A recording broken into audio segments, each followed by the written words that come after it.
जन्म से पहले ही ये 4 चीज़ें निर्धारित हो जाती हैं। क्या हमारा भाग्य पहले से ही निर्धारित कर दिया जाता है?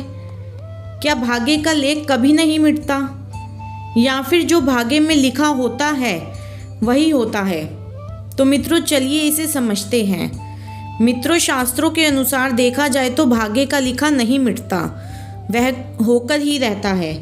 जो भाग्य में लिखा है वह भोगना ही पड़ेगा।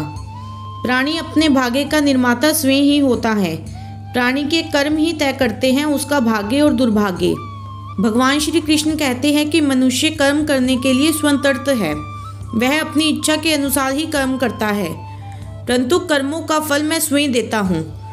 चलिए अब ये जानते हैं कि हमारे भाग्य में पहले से क्या क्या लिखा होता है जो हम बदल नहीं सकते।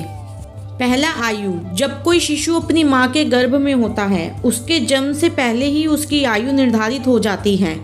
किस प्राणी का जीवन काल कितना होगा ये उसके जन्म के पूर्व ही निर्धारित हो जाता है। इसलिए कहा जाता है कि हर एक प्राणी की मृत्यु लिखी हुई होती है। दूसरा है ज्ञान।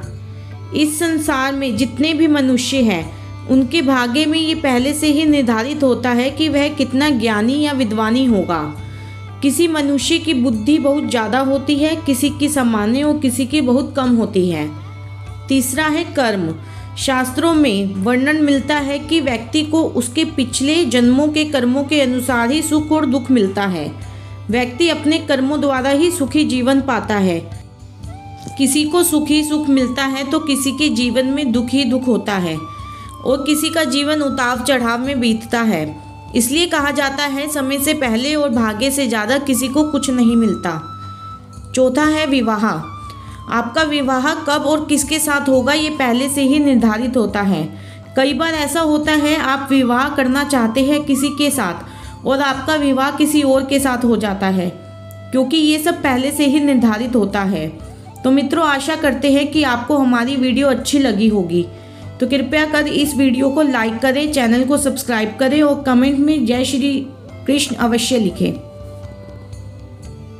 धन्यवाद।